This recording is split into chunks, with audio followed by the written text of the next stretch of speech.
گفتگو ہے ماہ رجب کے فضائل اور اس کے اندر جو خرافات ہوتے ہیں اس کے متعلق گفتگو ہوگی۔ قرآن کریم کے اندر اللہ رب العزت ارشاد فرماتے ہیں ان عدت الشہور عند اللہ 12 شہرا فی کتاب اللہ یوم خلق السماوات والارض منها 4 حرم ذالک الدین القیم۔ ترجمہ: بے شک اللہ کے یہاں سال میں 12 مہینے ہیں جو اللہ کے فیصلے کے مطابق اسی دن سے جس دن سے اللہ رب العزت نے زمین و آسمان کو پیدا فرمایا، ان میں سے 4 مہینے ادب اور احترام والے ہیں اور یہی صحیح حساب ہے۔ حدیث: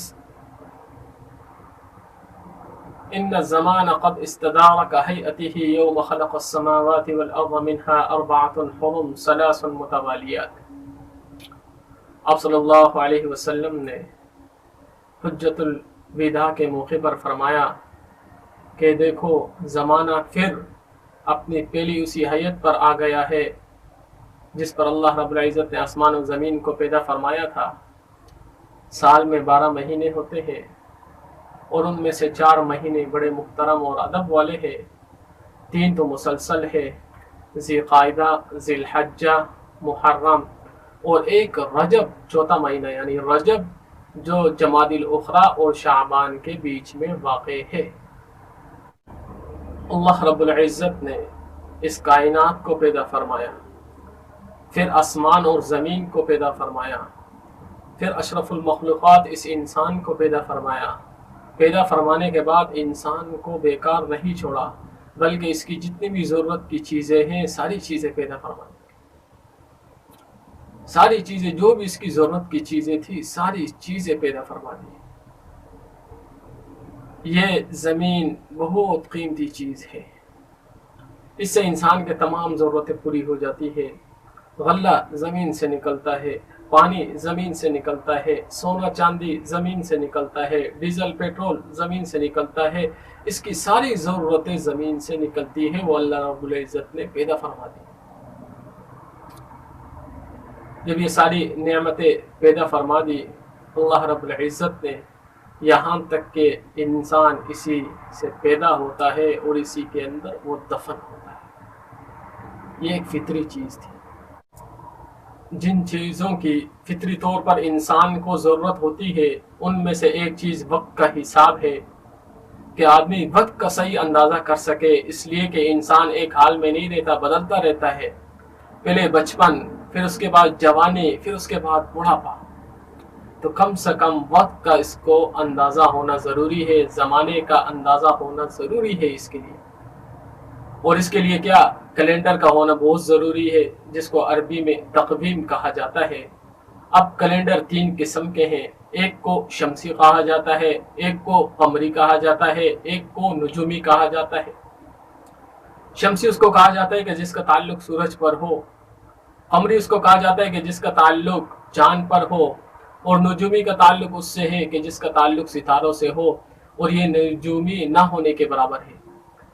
جو قمری ہے اس کو ہجری کیلنڈر بھی کہتے ہیں، اور اسی طرح جو شمسی ہے اس کو عیسوی کہتے ہیں۔ ہجری کیلنڈر کی اہمیت اور فضیلت: اللہ رب العزت نے انبیاء اور رسول کو بھیجا اور جو احکامات ان کو دیے ان سب کا تعلق قمری کیلنڈر سے ہے۔ دوسری فضیلت اس کی یہ ہے، اگر ایک آدمی کے پاس کیلنڈر نہ ہو اور ایسا کوئی طریقہ کار بھی نہیں ہو جس سے وہ وقت کی معلومات کر سکے، دن کی معلومات کر سکے، سورج کو دیکھ کر کوئی نہیں بتا سکتا، ہاں البتہ چاند کو دیکھ کر ہر بندہ اندازہ کر سکتا ہے اور اس سے معلوم ہو سکتا ہے۔ رجب کا مہینہ شروع ہو چکا۔ رجب اسلامی اور قمری کا 7واں مہینہ ہے۔ رجب ان مہینوں میں سے ہیں، ان 4 مہینوں میں سے ہے جو ادب اور احترام والے ہیں، ان میں سے ایک رجب کا مہینہ ہے۔ رجب اسلام سے پہلے بھی بڑا تعظیم والا مہینہ سمجھا جاتا تھا اور اسلام کے بعد بھی اس کی وہی حالت باقی ہے کہ یہ تعظیم والا مہینہ ہے۔ قبل از اسلام اور بعد از اسلام اس کی وہی حیثیت اس کو حاصل ہے۔ رجب ترجیب سے ہے، ترجیب کے معنی تعظیم کے ہے، لہٰذا جاہلیت کے اندر بھی اس کی لوگ تعظیم کرتے تھے اس مہینے کی۔ اس کے اندر جنگ و قتال نہیں کرتے، لڑائی فساد نہیں کرتے، بلکہ اس کو محترم سمجھتے تھے۔ فرما اللہم بارک لنا فی رجب، اے اللہ برکت عطا فرما رجب و شعبان میں، تاکہ ہم کو پہنچا سکے کہاں تک؟ رمضان کے مہینے تک۔ صرف یہ ایک دعا ثابت ہے، لیکن اس کی بھی سند ضعیف ہے۔ ماہ رجب کی بدعات اور خرافات۔ ماہ رجب میں لوگوں نے بہت سی رسومات گڑھی ہیں جن کا ثبوت کہیں نہیں ملتا۔ چند رسومات اب حضرات کے سامنے ذکر کرتا ہوں۔ نمبر 1، رسم۔ مختلف نمازیں ہیں، صلاۃ الالفیہ، صلاۃ ام داود، صلاۃ ام الرغائب، یہ نمازیں انہوں نے مخصوص بنائی ہوئی ہیں اور ان کو ادا کرتے ہیں۔ ان سب کا جواب یہ ہے کہ ماہ رجب میں کوئی مخصوص نماز ثابت ہی نہیں۔ نمبر 3، 27 کا روزہ رکھنا۔ حضرت عمر رضی اللہ تعالیٰ عنہ کے زمانے میں چند لوگوں نے 27 رجب کا روزہ رکھا۔ حضرت عمر رضی اللہ تعالیٰ عنہ کو جب پتہ چلا تو ایک دم فی الفور گھر سے نکلے اور لوگوں کو پکڑا اور کہا کہ ہمارے سامنے کھاؤ اور اس چیز کا ثبوت دو کہ میرا روزہ نہیں۔ حضرت عمر رضی اللہ تعالیٰ عنہ تو وہ حضرت عمر رضی اللہ تعالیٰ عنہ ہے جو تھوڑی سی بھی ہیرا پھیری کو نہیں مانتے تھے۔ پھر اس طرح مختلف قسم کے ان کے ہاں رسومات ہیں۔ ایک مخصوص قسم کا کھانا پکانا اور مردے کو پھر خیرات کرنا اس کی طرف سے ہر جمعے کے دن۔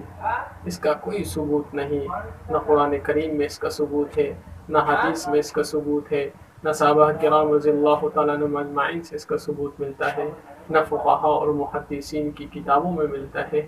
لہٰذا یہ ساری من گڑت ہے اور ایسی من گڑت کو بدعات کہتے ہیں اور اس سے میں آپ کو بچانا واجب ہے۔